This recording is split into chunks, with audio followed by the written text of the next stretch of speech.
مکتوب نمبر 148 دفتر اول حصہ سوم۔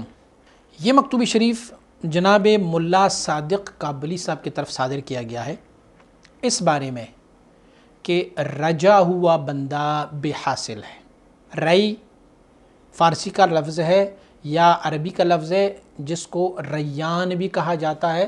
صاحب رئی بےحاصل ہے، یعنی سیراب شدہ بندہ، سیر شدہ ہو بندہ جس کا پیاس بجھ گیا ہوگا وہ جو ہے وہ بےحاصل ہے۔ کیونکہ ایک بندہ جب رج گیا ہے تو ان کے ساتھ ان کے سامنے جتنی بھی آپ معقولات و مشروبات رکھیں گے وہ ان سے حصہ نہیں لے سکے گا، وہ کہے بس میں رج گیا ہوں مجھے نہیں چاہیے۔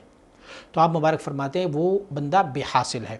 اور یہ مکتوب شریف اس بارے میں ہے کہ بہت سارے مشائخ کی روحانیات ارواح آپ کی مدد کرتے رہیں گے خوابوں میں، کشوف میں، تو آپ اس پر مغرور نہ ہو جا کہ فلاں شیخ نے میری مدد کی ہے۔ وہ دراصل میں آپ کی شیخ کے لطائف میں سے کوئی لطیفہ ہے جو اس شیخ کی شکل میں ظاہر ہوا ہے۔ مثلا میں سیدنا شیخ عبدالقادر جیلانی رحمۃ اللہ علیہ کا نام گرامی قصداً نہیں لینا چاہتا کیونکہ اس میں سے بہت سارے مسائل، میں کہوں سیدنا شیخ شہاب الدین سہروردی رحمۃ اللہ علیہ۔ آپ نے خواب میں دیکھا کہ یا کشف میں تجھے مکاشف ہو کہ سیدنا شیخ شہاب الدین سہروردی رحمۃ اللہ علیہ نے میری روحانی مدد فرمائی ہے، مجھے خواب میں یہ فرمایا، مجھے توجہ فرمائے، فلاں فلاں یہ کیا۔ تو مجدد رحمۃ اللہ علیہ فرماتے ہیں یہ سیدنا شیخ شہاب الدین سہروردی رحمۃ اللہ علیہ کا روح مبارک نہیں ہے، انہوں نے آپ کی مدد نہیں کی ہے، یہ آپ کی شیخ کی لطائف میں سے ایک لطیفہ ہے جو بمثل شیخ شہاب الدین سہروردی کو ظاہر ہوا ہے، کیونکہ تجھے شیخ شہاب الدین سہروردی سے زیادہ محبت و مودت رہی، لیکن تمہارا شیخ تو اتنا مہربان ہے کہ اس نے اپنے لطائف کو ان کی شکل میں ڈال کے تمہاری مدد اور معاونت فرمائی۔ ایسے الہاذ القیاس کسی بھی شیخ کی آپ کر لیں۔ ایک ذاتی گرامی میرے اور آپ کے آقا محمد مصطفیٰ صلی اللہ علیہ وسلم کی ہے، تو حضور سید عالم صلی اللہ علیہ وسلم بارک کی ذاتی گرامی کے بارے میں عقیدہ یہ ہے کہ من رآنی فی المنام فکأنما رآنی فإن الشیطان لا يتمثل بی یا لا يتمثل بمثلی۔ پھر اس میں سے آپ نے حضور سید عالم صلی اللہ علیہ وسلم بارک کو انہی اوصاف حمیدہ کے ساتھ، انہی سیرت کے ساتھ جو ہمیں صحابہ کرام نے بتایا اس میں آپ نے دیکھا تو وہ حضور سید عالم صلی اللہ علیہ وسلم ہی ہوں گے، اس میں کوئی شک نہیں۔ لیکن اگر آپ نے دوسرے مشائخ کو دیکھے ہیں تو پھر آپ مغرور نہ ہو جا کہ مجھے فلاں شیخ نے میری مدد کی، وہ دراصل میں تمہاری اپنی شیخ کا ایک لطیفہ ہے جو بشکل اس شیخ کی تمہاری مدد کے لیے ظاہر ہوا ہے۔ آپ فرماتے ہیں آپ نے مجھے 2 مکتوب لکھے ہیں، ایک مکتوب میں آپ کی باتیں ایسی لگی کہ شاید آپ رج گئے ہیں، آپ ریان ہو گئے ہیں، آپ رئی ہو گئے ہیں، آپ رج گئے ہیں۔ اور فرماتے ہیں دوسرا مکتوب جو آپ کا مجھے ملا ہے اس میں آپ کی تشنگی اور بے حاصلی نظر آ رہی ہے۔ فرماتے ہیں کہ عبرت آخر کے لیے ہے، العبرت بالخواتم۔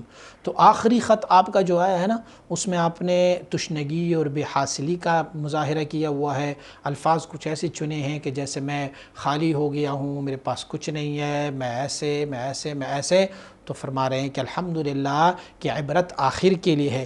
صاحب رئی بے حاصل است، رجا ہوا بندہ بے حاصل ہے، وہ کچھ نہیں کر سکتا۔ وآن کے خود را بے حاصل دانست واصل است، جس نے اپنے آپ کو یوں جانا کہ میں بالکل خالی ہوں، بے حاصل ہوں، تو اصل میں وہی واصل ہے۔ اصل میں واصل تو وہی ہے جو اپنے آپ کو بے حاصل سمجھتا ہوگا۔ آپ کو میں نے مکررن کہا ہوا ہے کہ آپ جو حضرت ملا صادق کابلی صاحب تھے نا وہ آپ کو مکاشفات اپنے لکھتے ہوتے تھے، خوابیں لکھتے ہوتے تھے۔ آج میں نے خواب میں فلاں بزرگ کی روح کو دیکھا، آج میں نے فلاں بزرگ کی روح کو دیکھا، فلاں کو دیکھا، ایسے۔ تو آپ ان کو جواب لکھا۔ آپ کو میں نے بارہا یہ کہا ہوا ہے کہ آپ جو روحانیاتی مشائخ آپ کی مدد کے لیے آتے ہیں اس پر آپ مغرور نہ ہو جا کہ وہ صورتیں جو مشائخ کی فی الحقیقت وہ آپ کی شیخ کی لطیفے میں سے ایک لطیفہ ہے کہ جو اس شیخ کی صورت میں ظاہر ہوا ہے۔ بس پھر سے آپ کو بتا رہا ہوں، توجہ کی قبلہ ایک ہونا چاہیے۔ توجہ را پراگندہ ساختن موجب خسران است، اپنی توجہ کے ادھر ادھر ادھر ادھر بٹکانا یہ خسران اور نقصان اور زیان کی طرف علامت ہے۔ ہر کی یک جا ہر جا ہر کے ہر جا ہیچ جا، جو ایک جگہ ہو وہ ہر جگہ ہے، اور جو ہر جگہ اپنے آپ کو جانے تو پھر وہ کسی بھی جگہ نہیں ہے۔ اس کام کی طرف دھیان زیادہ رکھیں کہ آپ اپنے قبلہ وحدت کو، قبلہ توجہ کو ایک رکھیں۔ اور آپ کو میں مکرر اور مؤکداً آپ کو میں نے کہا ہوا ہے کہ آپ جو بھی کام کریں نا مختصر کریں، دنیاوی امور کا کام بڑے مختصر کریں کہ وہ کام جلدی ختم ہو جائے۔ آپ سفر پہ جا رہے ہیں نا تو اپنے ساتھ سامان کو مختصر رکھیں۔ جب آپ سامان مختصر رکھیں گے تو آپ کا سفر آسان ہوگا۔ کوئی بھی کام آپ بہت بڑے پیمانے پر شروع کریں گے تو وہ آپ کے لیے درد سر بنے گا، وہ جلدی ختم نہیں ہوگا۔ آپ مختصر کام کریں، کیونکہ دنیا کن فی الدنیا کا انک غریب او کعابر سبیل، دنیا میں ایسے رہو جیسے ایک بالکل انجانا شخص اور یا مسافر۔ اب مسافر جو ہے ہر شہر میں اپنا گھر تو نہیں بنا رہا، بس انہوں نے وہاں سے گزرنا ہوتا ہے۔ آپ ایسے رہو اور لا حاصل اور لمبی کاموں پر آپ توجہ نہ دو، لیکن آپ تو اپنی ہی کاموں میں لگے ہوئے ہیں۔ میری باتیں کہاں آپ پر تاثیر کرتی ہیں؟ آپ میری باتوں کو سنیں اور میری باتوں سے آپ تاثیر اور اثر لے، میری نصیحتیں آپ کے لیے ہے، اس کو آپ قبول کرتے جائیں، اور اگر نہیں قبول کرتے تو ما علی الرسول الا البلاغ، رسولوں پر تبلیغ رسالت شرط ہے، وہ پہنچا دیتے۔ جس نے قبول کیا اس نے قبول کیا، اور جس نے قبول نہیں کیا تو وہ ان کی اپنی بدبختی ہے۔